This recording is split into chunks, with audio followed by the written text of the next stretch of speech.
hello, it's Katie2 back at it again with another Rare Series reading. Today it's Troublesome Engines. Let's get started.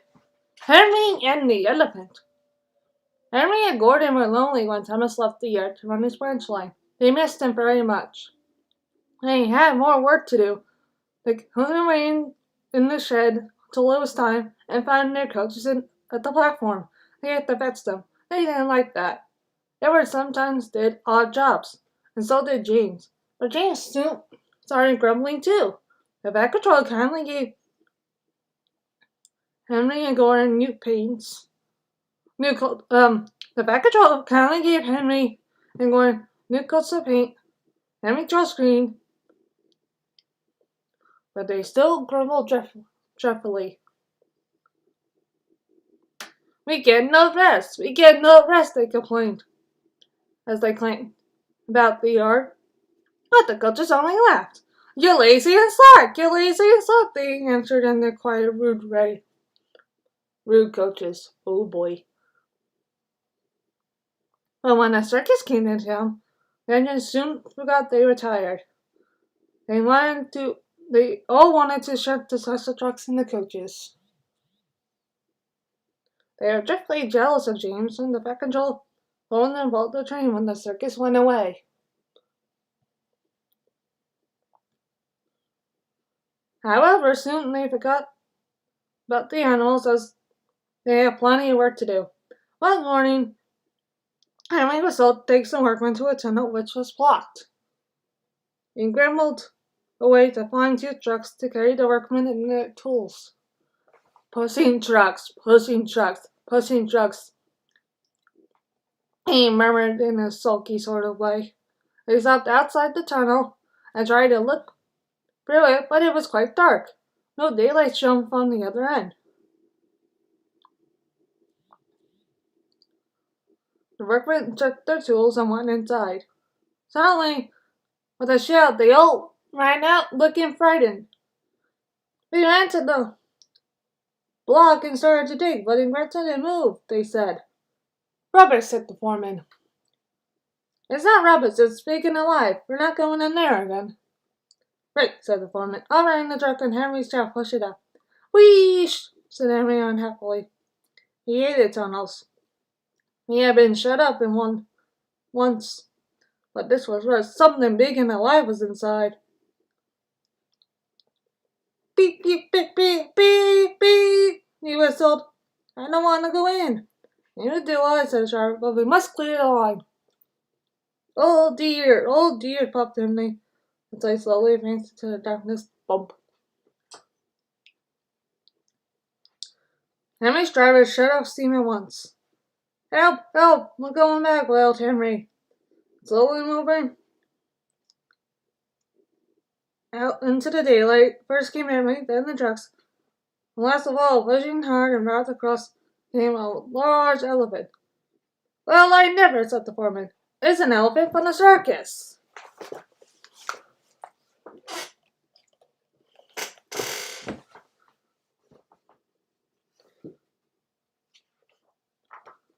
Henry's driver put on his brakes, and the man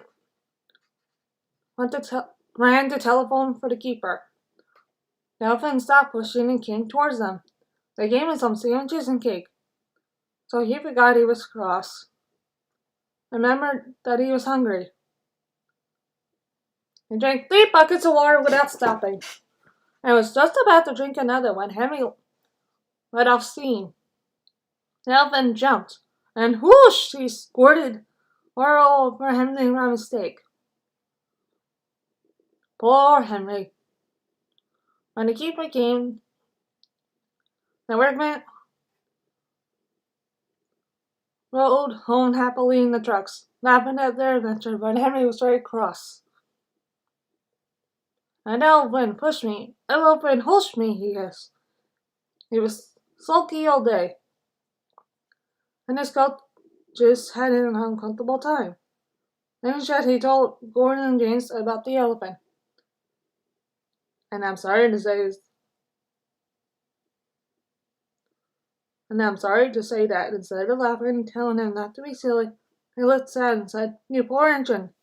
You have been badly treated." Diners and turntables. The big stations at both ends of the line each have a turntable.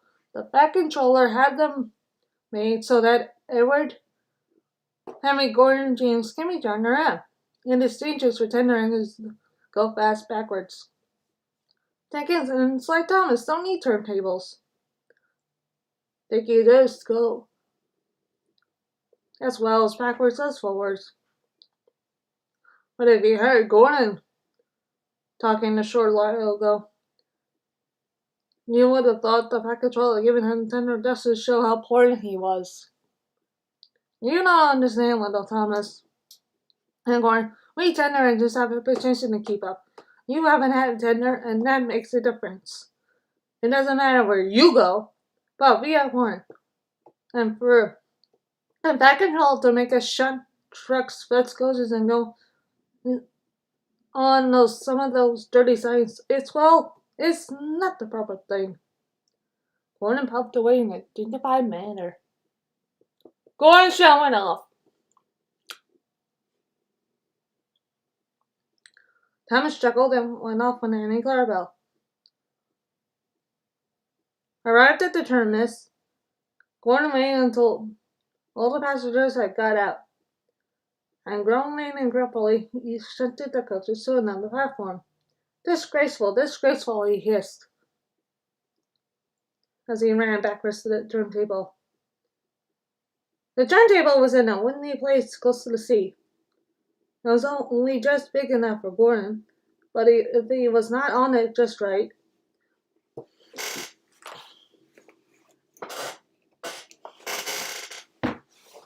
he put it out of balance.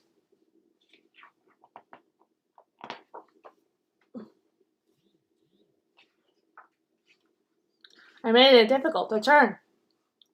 Today, Gordon was in a bad temper, and the wind was blowing fiercely. His driver tried to make him stop in the right place. Backwards and forwards they went, but Gordon wasn't trying. At last, Gordon's driver gave it up. The fireman tried to turn the handle, but Gordon's weight and the strong wind prevented him.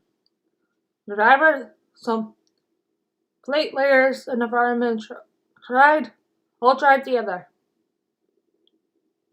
It's no good, they said at last, mopping their faces. The tender upsets the balance. If you were a nice tank engine, you'd be alright. Now you'll have to pull the next train backwards. Gordon came to the platform.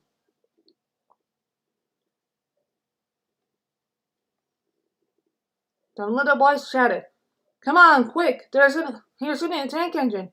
"What a whiz!" they said, when they came near. "It's only going back to front." Gordon hissed emotionally. He puffed to the junction. "Hello," called Thomas. "Plain tank engines?"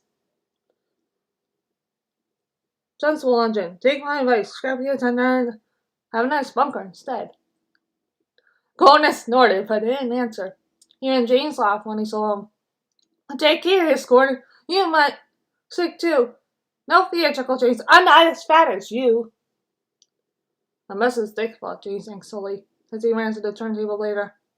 Stop on just the right place to balance the table. It could now swing easily. As Ryman turned the handle, and James turned, less too easily. The wind puffed him around like a top. He couldn't stop. At last the wind died down, and James stopped turning, but not before Gordon, who had turned on the loop line, had seen him. Well, are we playing?" he said. Are you playing roundabouts?" Poor James, feeling quite giddy, rode off to the shed without a word. That night the three engines had an indignation meeting. It was just shameful to treat tender engines like this. Henry gets whooshed by elephants.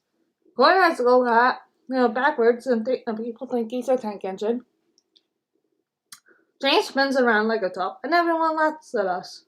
until after that, the back control makes us in dirty things. Ugh! Said, oh, putting engines together. Listen, said Gordon. He whispered something to the others. Do it tomorrow. The back control will look silly. Uh-oh. What are they up to?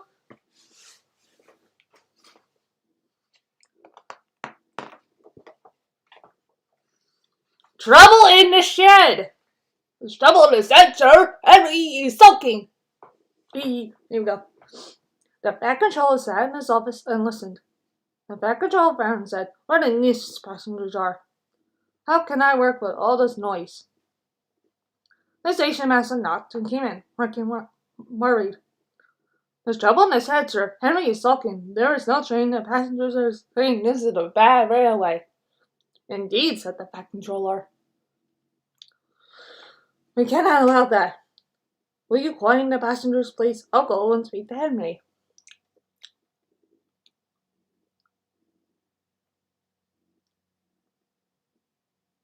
He found Henry, Gordon, and James looking sulky. Come along, Henry, he said. It's time your train was ready. Henry's not going, said Gordon rudely. We won't certainly come and take engines. We are poor and tender engines. You fetch our coaches and we will pull them. Tender engines don't shunt. And all three engines let off steam in a cheeky way.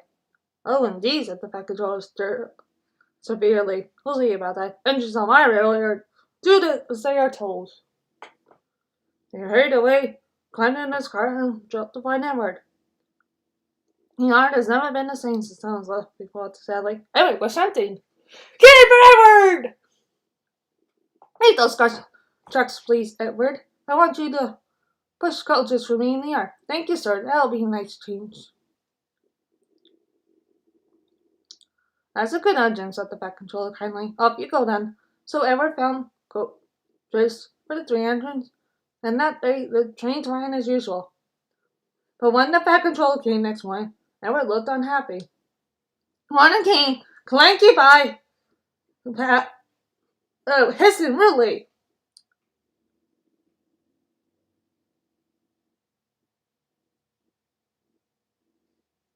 Bless me, said the back controller. What a noise.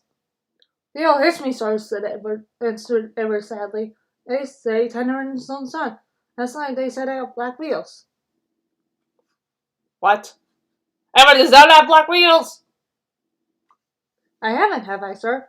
No, Edward, you have nice blue ones, and I'm proud of you. Tender engines do shrink.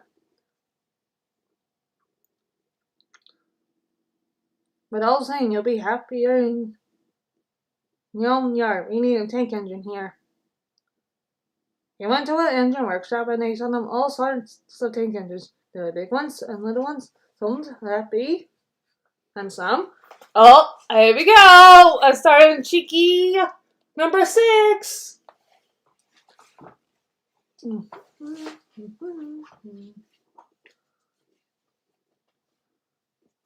Some looked sad, and some looked at him anxiously, hoping he would choose them.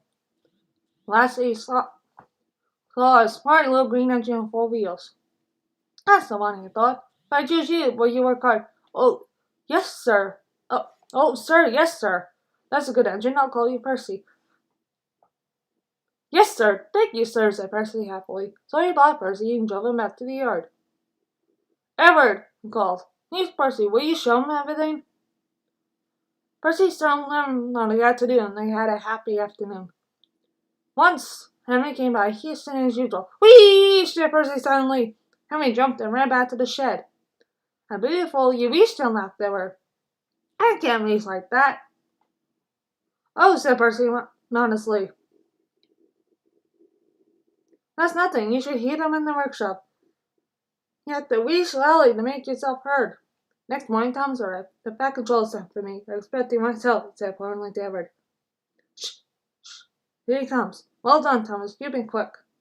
Listen, Henry, Gordon, and James are so good. They say they won't turn with pound tank engines. So I shut them up, and I want you both to run the line. Come and take engines in these North Towns. We'll show them. And Percy here will help too, said the back control. Oh, yes, sir. Please, sir, said Percy excitedly.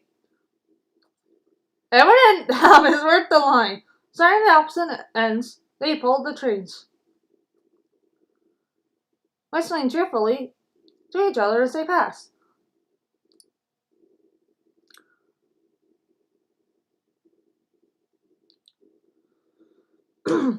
Percy sometimes pulled along the branch line.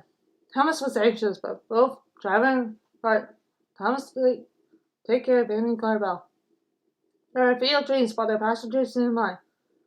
They knew the three other engines were having a lesson. Henry, Gordon, and Jane stayed shut in his head, and would go lonely and miserable. Because now they haven't been so silly.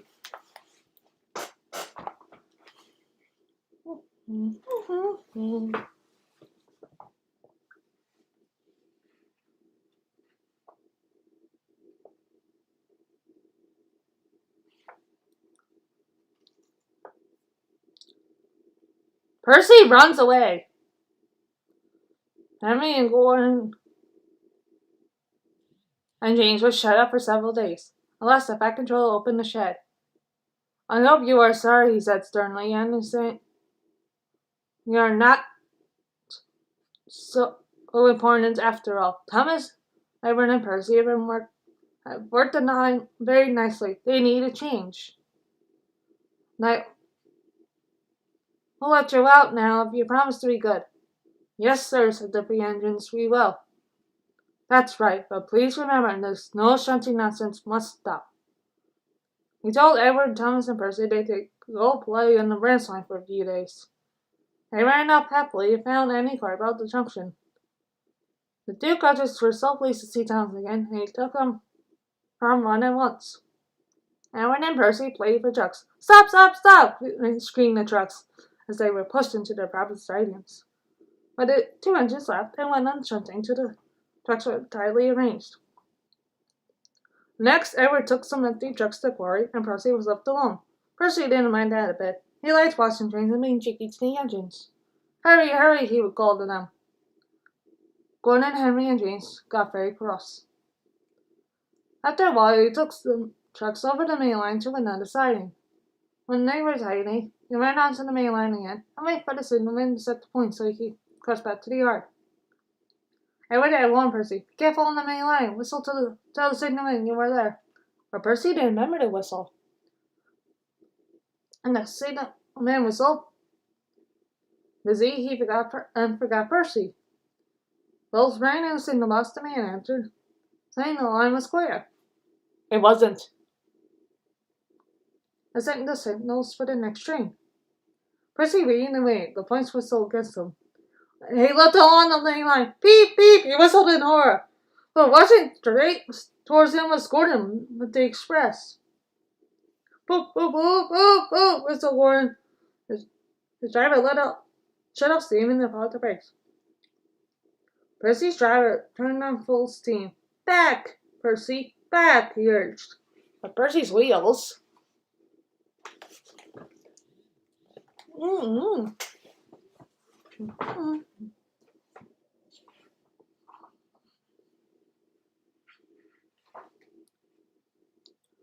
One turned quickly. Gordon was coming so fast that it seemed he couldn't stop. With shut eyes, Percy waited for a crash. His third fireman jumped out. Liar, girl! Gordon, get out of my way! Percy opened his eyes. Gordon had stopped with Percy's rubbers a few inches from his own, but Percy had begun to move. I won't stay here, I want away, he puffed. He was soon clear of the station, running as fast as he could. He ran from the railway station, whistling loudly and so afraid he ran up Gordon's tail right without stopping. He was tired then. He wanted to stop, but he couldn't. He had no driver to shut off steam and to apply the brakes. I shall run until my wheels tear out, he thought sadly. Oh dear, oh dear. I want to stop, I want to stop. He puffed in a tired sort of way. He pressed the signal box. I know just what you need. I know just what you want, little Percy, called the man kindly. He set the point, and Percy popped wearily onto a nice empty sign, ending in a big bank of earth. Percy was too tired to hear now where he went. I want to stop. I want to stop. I have stopped.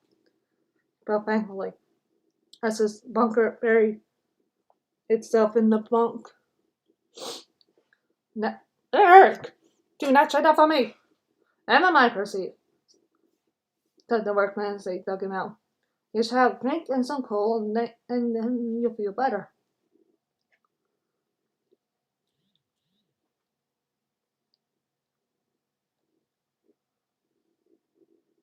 Actually, going away. Well done, Percy. You started so quickly that you stopped in there. See accident. I'm sorry I was cheeky, said Percy. You were clever to stop. Percy now works in the yard and finds sculptures for the trains. He's still cheeky because he's that sort of engine. And he's almost more careful when he goes on the main line. The end. Troublesome engines! Ah! Thank you so much for watching, and I'll be back at 12:30 with the full birthday presents video, minus the Trackmaster stuff. But yeah, I'll see you guys later. Bye.